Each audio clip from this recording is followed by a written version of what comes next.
Hi everyone, welcome to our YouTube channel general studies for government jobs. তোমাদের যে 2005 থেকে 2020 WB previous year পরীক্ষাগুলি হয়েছে তাতে যে অঙ্ক কোশ্চেন ছিল তা নিয়ে যে ক্লাস হচ্ছিল, আজকে তার পরবর্তী ক্লাস নাম্বার 23, যেখানে আমরা 2005 থেকে 2020-তে আসা সমস্ত ডাব্লিউবিপি এক্সামের ম্যাথ কোশ্চেন্স নিয়ে আলোচনা করছি।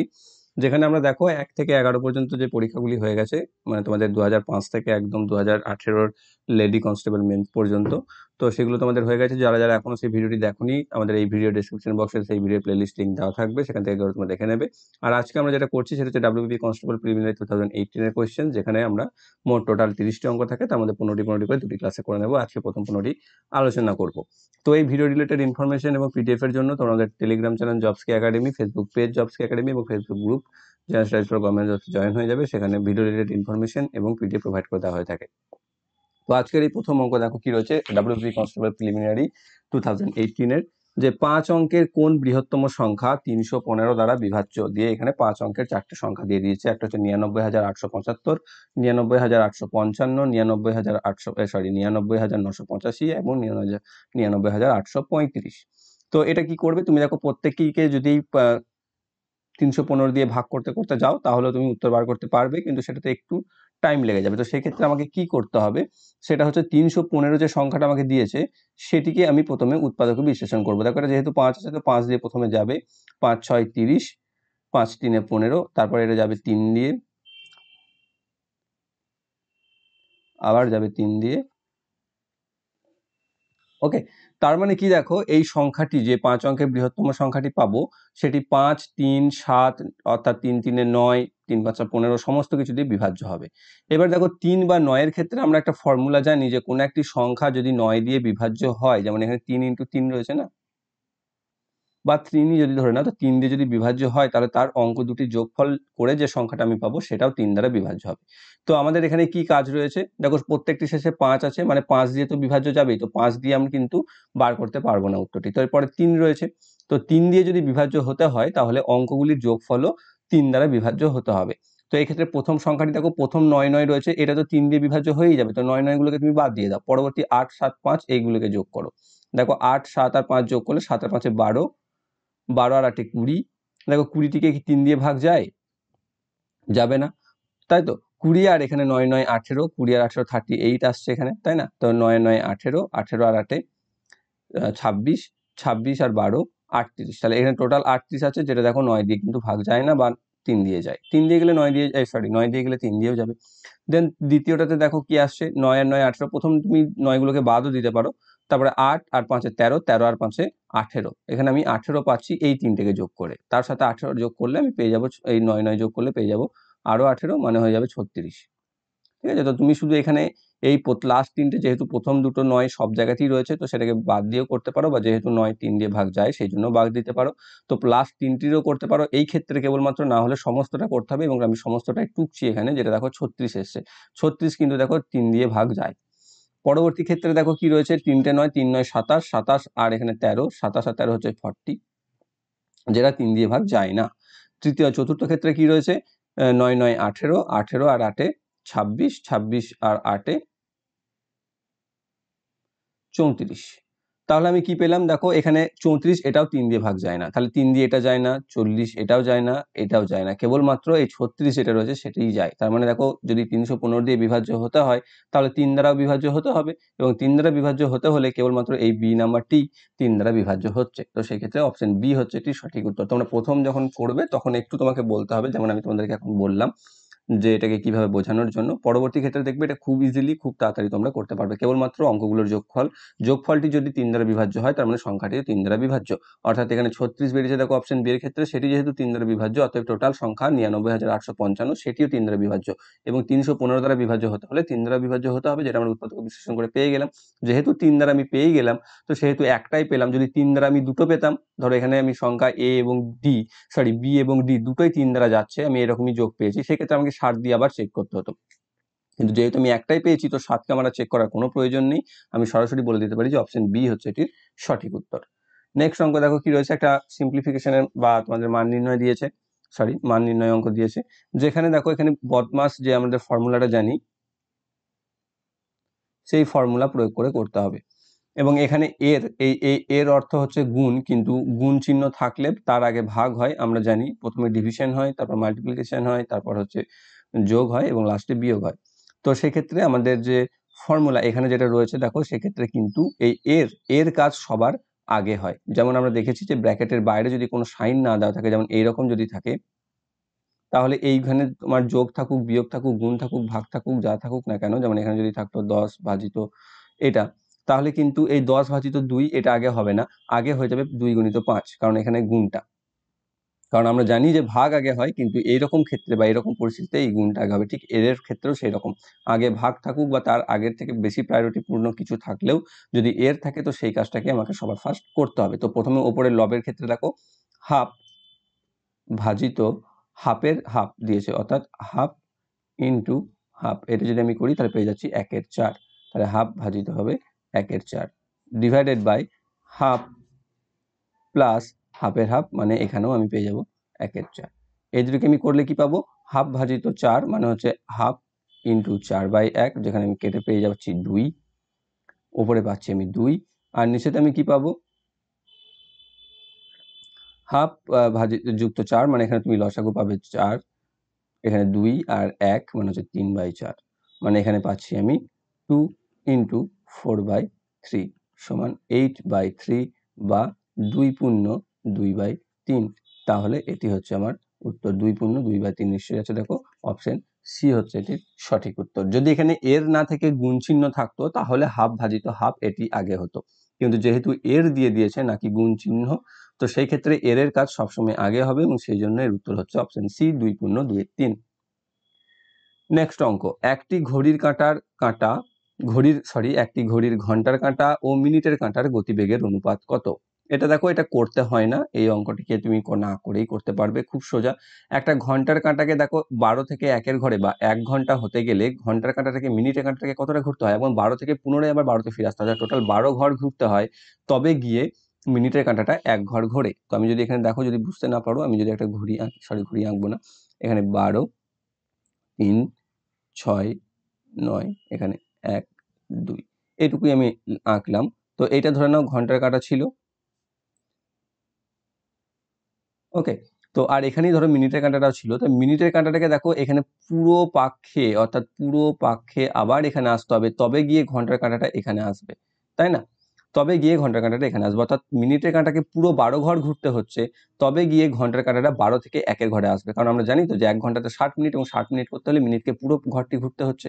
তাহলে 12 ঘরের সাথে ঘন্টার কাঁটা যাচ্ছে 1 ঘর, তাহলে ঘন্টার কাঁটা যখন 1 ঘর যাবে, মিনিটের কাঁটা যাবে 12 ঘর, তাহলে সোজা রেশিও একদম। এটা দেখো করতেই হয় না, আমি প্রথমেই বলেছি, যারা একদমই বুঝতে পারলে না তাদের জন্য, নাহলে এই অঙ্কটা বুঝতে না পারার মতো কিছুই নেই। তো আমরা বলতে পারি যে ঘন্টার কাঁটার সাথে মিনিটের কাঁটার গতিবেগের অনুপাত হচ্ছে 1:12, অপশন সি হচ্ছে এটির সঠিক উত্তর। এটা তুমি যদি কষতে চলে যাও, অঙ্ক হিসাব নিকাশ বার করতে চলে যাও, তাহলেই মুশকিল হয়ে যাবে।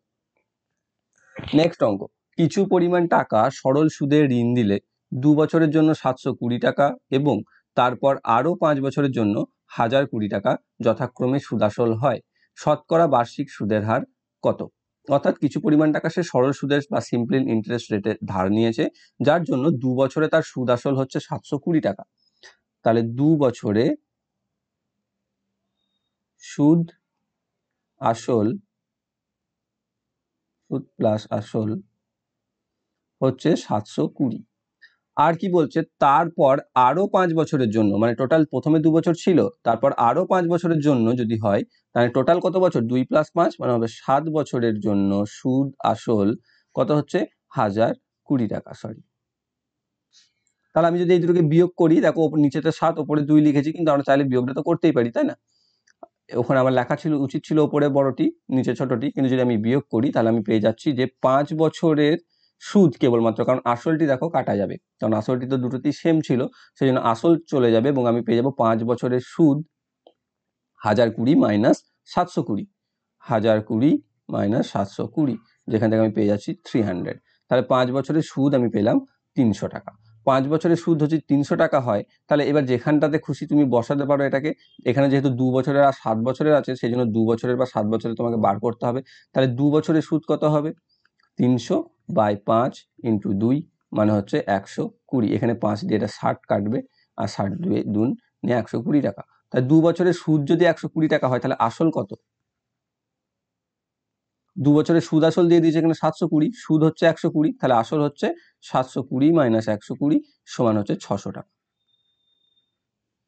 তাহলে 600 টাকার সরল সুদ বলেছে 2 বছরের সুদ হচ্ছে 120 টাকা, তাহলে 1 বছরের সুদ কত?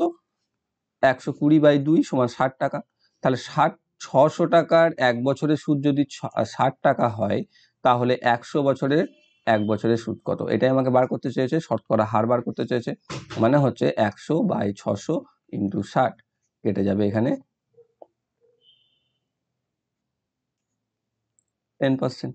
তাহলে সুদের হার হচ্ছে 10%। সেটা তুমি দেখো আমি এখানে অঙ্কটি পুরো মেথড ওয়াইজ করে দিলাম বা বুঝিয়ে দিলাম, সেই জন্যই আমাকে এত দূর পর্যন্ত যেতে হলো। কিন্তু যখনই আমরা পেয়ে যাব না যে 600 টাকার 2 বছরের সুদ 60 টাকা বা 120 টাকা, তখনই কিন্তু আমরা এই অঙ্কটির উত্তর বার করে ফেলতে পারবো, কারণ এইটুকু হিসাব তো মনে মনে আমরা করতেই পারি। অতএব অপশন এ হচ্ছে এটির সঠিক উত্তর। নেক্সট অঙ্ক রয়েছে 1 থেকে 100 এর মধ্যে কতকগুলি সংখ্যা আছে যেগুলি 4 দ্বারা সম্পূর্ণভাবে বিভাজ্য এবং সংখ্যাটির মধ্যে 4 একটি অঙ্ক।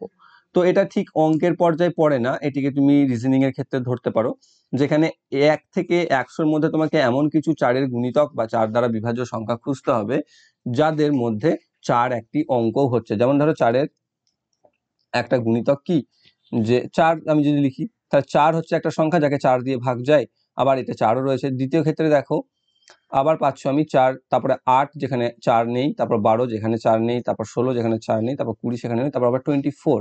দেখো 24 হচ্ছে একটা সংখ্যা যেখানে কিন্তু এই সংখ্যাটি 4 দ্বারা বিভাজ্যও বটে, আবার সংখ্যাটির মধ্যে 4 একটি অঙ্কও রয়েছে। তো এই শর্ত দুটো আমাকে পূরণ করতে হবে। তৃতীয় ক্ষেত্রে কি আসছে দেখো 24, 28, তারপর আসবে 32, 36, 40, দেন আসবে 40, তারপর আসবে 44, তারপর আসবে 48, ঠিক আছে। তার 52 আসবে না, 56 আসবে না, 60 আসবে না, 64, যেখানে দেখো 4 দ্বারা বিভাজ্য 4 আছে, 68 হবে না, 72, 76, 80, 84, তারপর আছে 88, 92, 96, 100। তো 1 থেকে 100 মধ্যে তো আমি আর পাচ্ছি না, তাহলে কটা সংখ্যা পেলাম আমি এখানে? 1, 2, 3, 4, 5, 6, 7।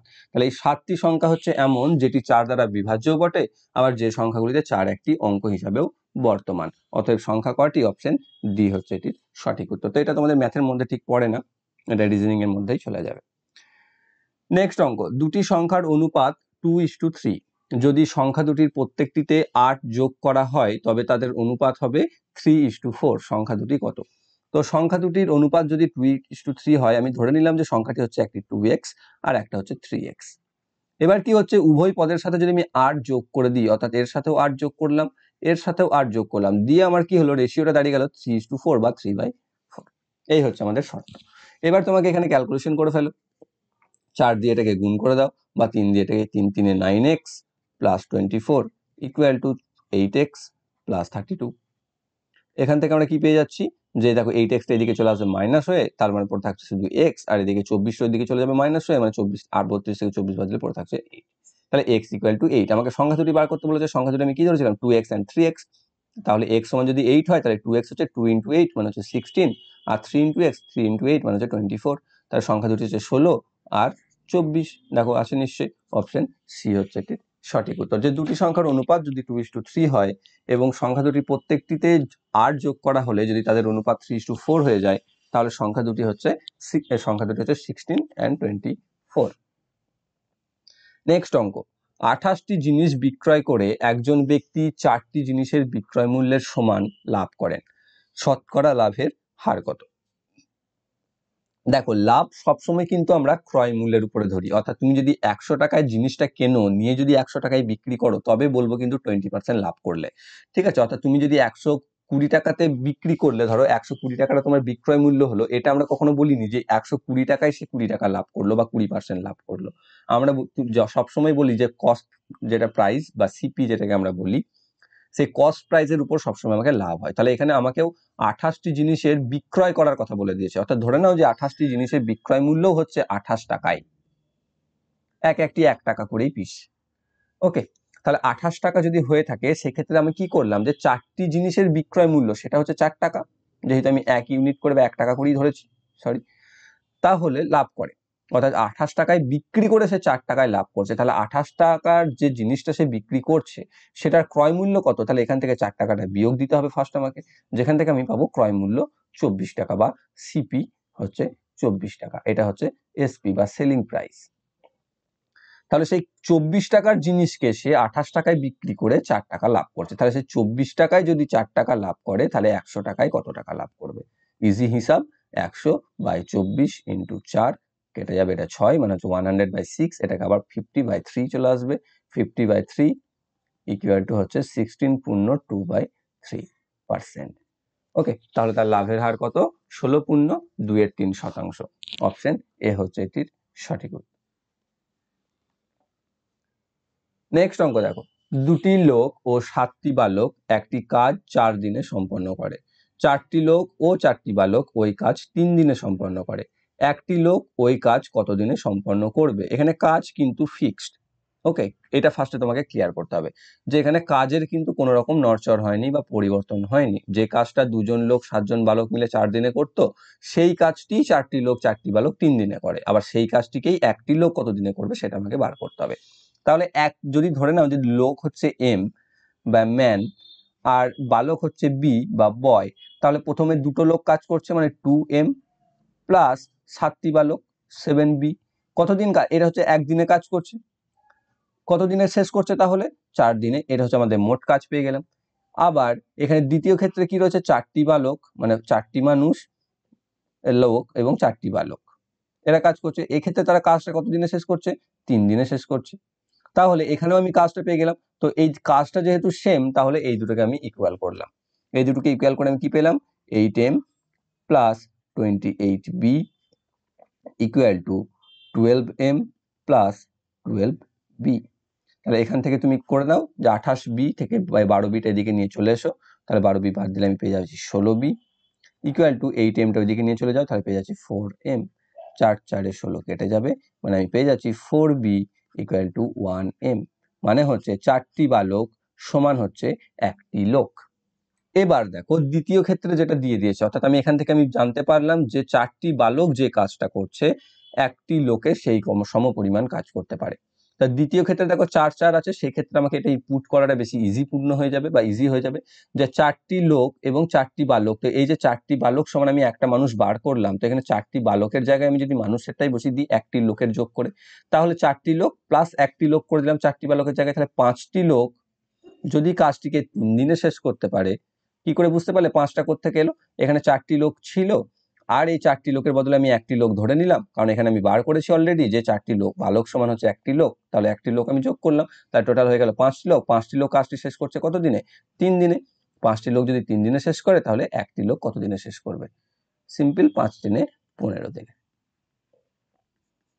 অপশন বি সি হচ্ছে এটির সঠিক উত্তর, যে দুটি লোক ও 7টি বালক একটি কাজ 4 দিনে সম্পন্ন করলে ও 4টি লোক ও 4টি বালক ওই কাজ 3 দিনে সম্পন্ন করলে একটি লোক ওই কাজটি 15 দিনে সম্পন্ন করবে। নেক্সট অঙ্ক, 20% হারে চিনির মূল্য হ্রাস করলে একজন ক্রেতা 160 টাকায় 2.1 বা 2.5 কেজি বেশি চিনি ক্রয় করতে পারেন। প্রতি কেজি চিনির আসল ক্রয় মূল্য কত ছিল? তাহলে দেখো ধরে নাও কোনো একটা জিনিসের বা এই চিনিটির দাম ছিল আগে 100 ইউনিট, এখন 20% হ্রাস হয়ে যাওয়ায় সেটি হয়ে গেছে 80 ইউনিট। যদি এইরকম সিচুয়েশন থাকে তাহলে দেখো আমাদের ক্রয় ক্ষমতা কতটা বাড়ে। আগে ধরো 100 টাকায় আমি 80 ইউনিট পেতাম, ঠিক আছে, ধরে নাও 100 টাকায় আমি 80 ইউনিট পেতাম। এখন কি হয়েছে যে উল্টে যাবে জিনিসটা, এখানে যদি আমি 80 ইউনিট হয়ে যায় তখন আমি সেটা 100 ইউনিট পাবো। অর্থাৎ 100, বুঝতে পারলেন আশা করছি প্রত্যেকে, যে 100 টাকা ছিল আগের দাম, সেই দামটি কমে গেছে 80 টাকা হয়ে গেছে।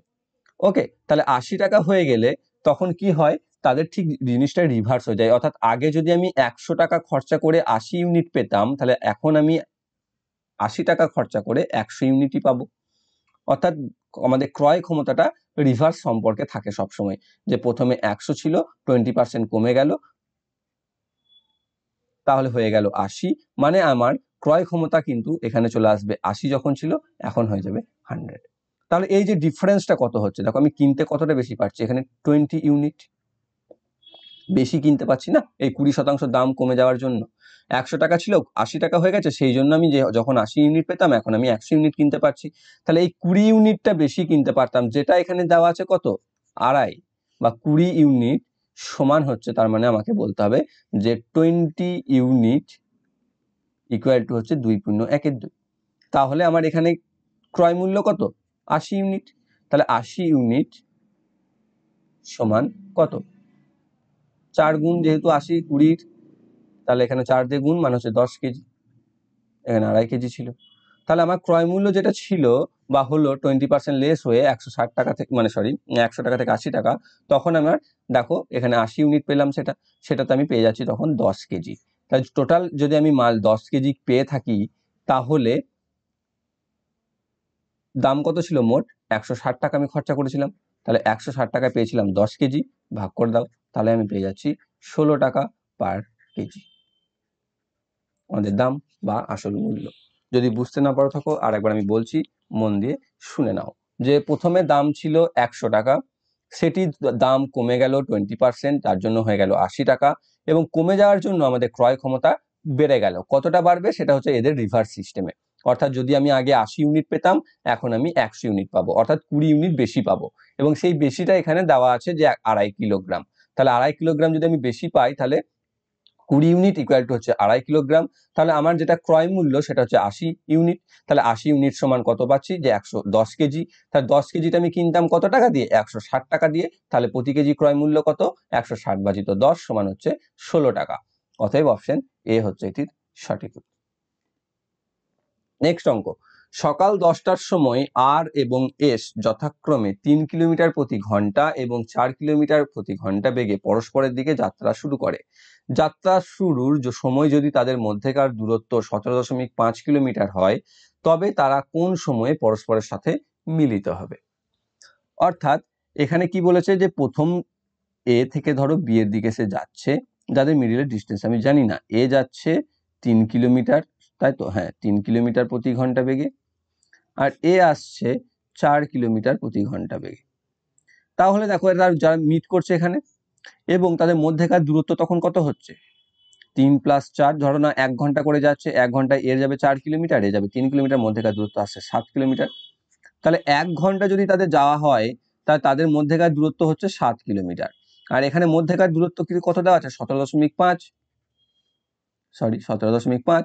তাহলে তাদের সময় কত লাগছে সেটা আমাকে ফার্স্ট বার করতে হবে। তাহলে কি পাচ্ছি, যে 17.5 বাই 7 ইন্টু 1, বা না লিখলেও 1টা হয়ে যায়। 17.5 যদি 7 দিয়ে ভাগ করি, 7 2 14, 3.5 মানে 0.5 দিয়ে গুণ করলে 35 আসে, 0.5 অর্থাৎ 2.5 ঘন্টা। ঠিক আছে, এবার দেখো আমাকে বেরিয়েছিলাম আমরা কটার সময়, সকাল 10টার সময়। তাহলে 2.5 ঘন্টা যাওয়ার পর তারা মিলবে, যদি তাদের মাঝের দূরত্ব 17.5 কিলোমিটার হয়ে থাকে। তো তার সকাল 10টার সাথে 2.5 ঘন্টা তুমি যোগ করে দাও, তাহলে সকাল 10টা প্লাস 2.5 আওয়ার্স মানে হচ্ছে বেলা 12:30 PM। ওকে, 12:30 PM আছে, দেখো নিশ্চয়ই অপশন বি হচ্ছে এটি সঠিক। নেক্সট অঙ্ক, একটি চৌবাচ্চা 5 ঘন্টায় পূর্ণ হয়, কিন্তু চৌবাচ্চাটি একটি ছিদ্র থাকার জন্য সেটি পূর্ণ হতে 6 ঘন্টা সময় লাগে। ওই ছিদ্র দ্বারা পরিপূর্ণ চৌবাচ্চাটি কতক্ষণে খালি হবে। এই অঙ্ক বহুবার করানো হয়ে গেছে, যে একটি চৌবাচ্চা আছে, যে চৌবাচ্চাটিতে একটি পাইপ রয়েছে বা নল রয়েছে, যে 5 ঘন্টায় ভর্তি করতে পারে, কিন্তু সেই পাইপটির সাথে সাথে একটি লিক থাকার দরুন সেই সময়টি লাগে তার 6 ঘন্টা। ওকে, তার মানে এই 5 ঘন্টার 6 ঘন্টা যদি আমি লসাগু করে দিই, যেটা পেয়ে যাবো 30, সেটা ধরে নাও 30 ইউনিট হচ্ছে ক্যাপাসিটি, আমাদের চৌবাচ্চাটির ধারণ ক্ষমতা হচ্ছে 30।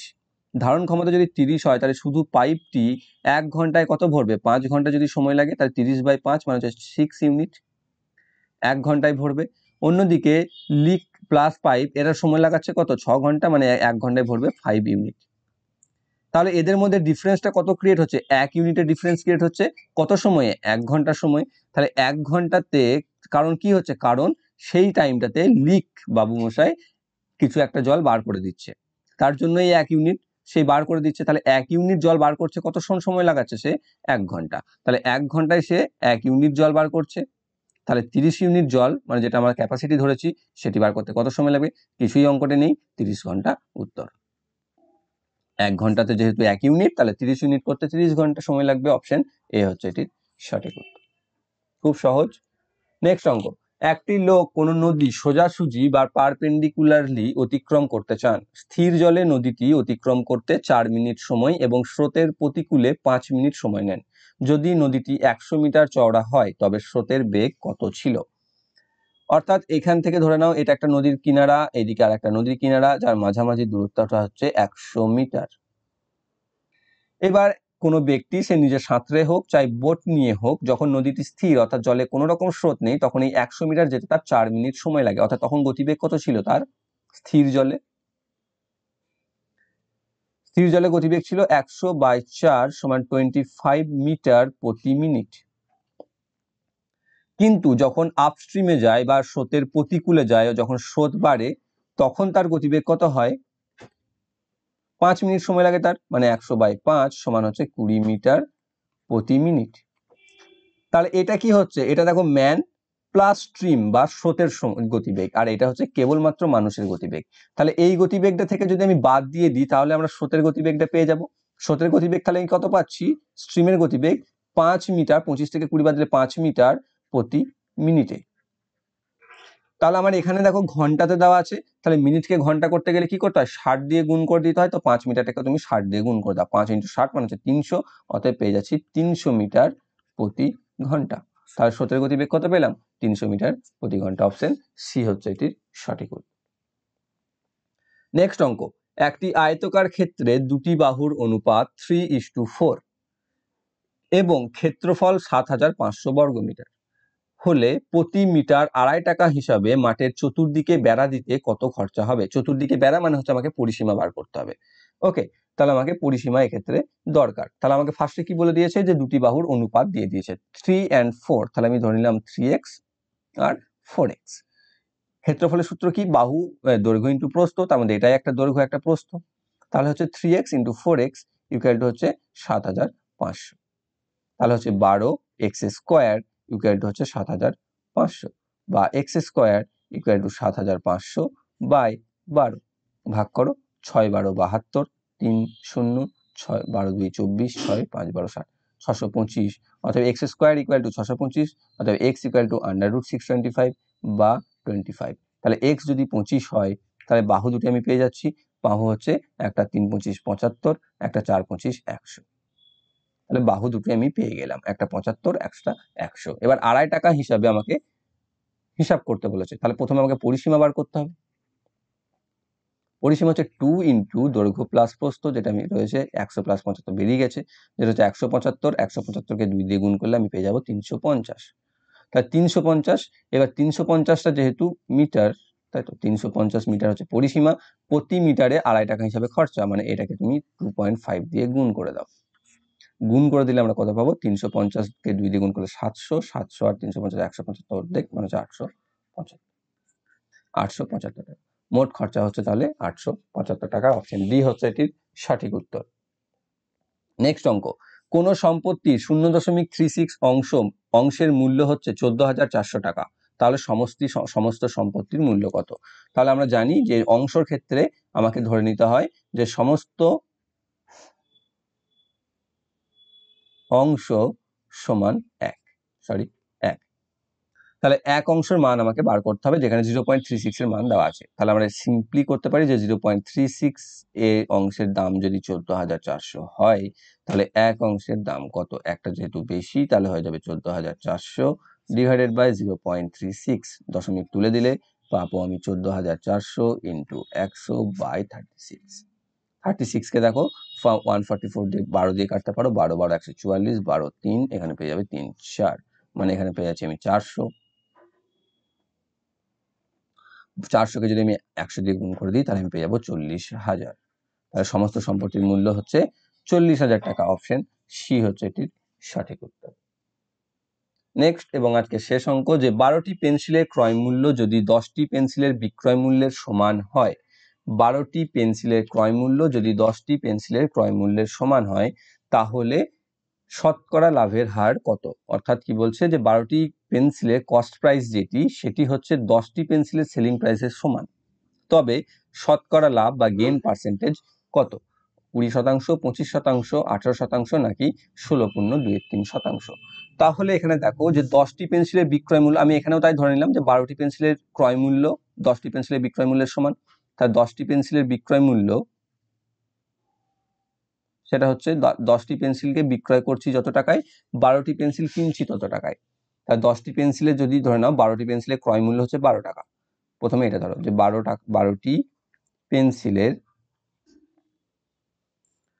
ক্রয় মূল্য 12 টাকা, আর 10টি পেন্সিলের বিক্রয় মূল্য তার সাথে সমান, অর্থাৎ 10টি পেন্সিল, তাহলে 10টি পেন্সিলের ক্রয় মূল্য কত হবে? 10 টাকা। কিন্তু বিক্রয় মূল্য কত হচ্ছে? 12টি পেন্সিলের ক্রয় মূল্যের সমান, মানে 12 টাকার সমান। কিন্তু তাহলে 10টি পেন্সিলের বিক্রয় মূল্য হচ্ছে 12 টাকা। তাহলে 10টি পেন্সিল বিক্রি করে সে লাভ করছে কত টাকা? 2 টাকা। বুঝতে পারলে? এখান থেকে দেখো 10টি পেন্সিলের বিক্রয় মূল্য হচ্ছে 12 টাকা, কিন্তু ক্রয় মূল্য হচ্ছে 10 টাকা। তাহলে 10টি পেন্সিল বিক্রি করে তার লাভ হচ্ছে 2 টাকা। তাহলে 100 করলে কত টাকা? সিম্পলি 100/10 × 2, 5, 5, 20, মানে হচ্ছে 20%। তার লাভের হার হচ্ছে 20%। অর্থাৎ 12টি পেন্সিলের ক্রয় মূল্যে যদি 10টি পেন্সিলের বিক্রয় মূল্যের সমান হয়, তাহলে শতকরা লাভের হার হচ্ছে 20%। অপশন এ হচ্ছে এটির সঠিক উত্তর। তো এই হচ্ছে 15টি অঙ্ক। পরবর্তী 15টি অঙ্ক তোমাদের পরবর্তী ক্লাসে পেয়ে যাবে। আর এছাড়াও আগেকার ভিডিওগুলো যারা এখনো দেখোনি তারা প্লিজ আমাদের ডেসক্রিপশন বক্সে দেওয়া ভিডিও প্লেলিস্ট লিঙ্ক থেকে গিয়ে সেগুলোকে দেখে নেবে। এবং ভিডিওটি যদি ভালো লেগে থাকে অবশ্যই একটি লাইক করবে এবং বন্ধুদের সাথে শেয়ার অবশ্যই করে দেবে, এবং চ্যানেলটি যদি নতুন হয়ে থাকো চ্যানেলটিকে সাবস্ক্রাইব করে বেল আইকনটি প্রেস করে দেবে, যাতে ভবিষ্যতের নোটিফিকেশন সকলের আগে পেয়ে যাও। Thank you for watching.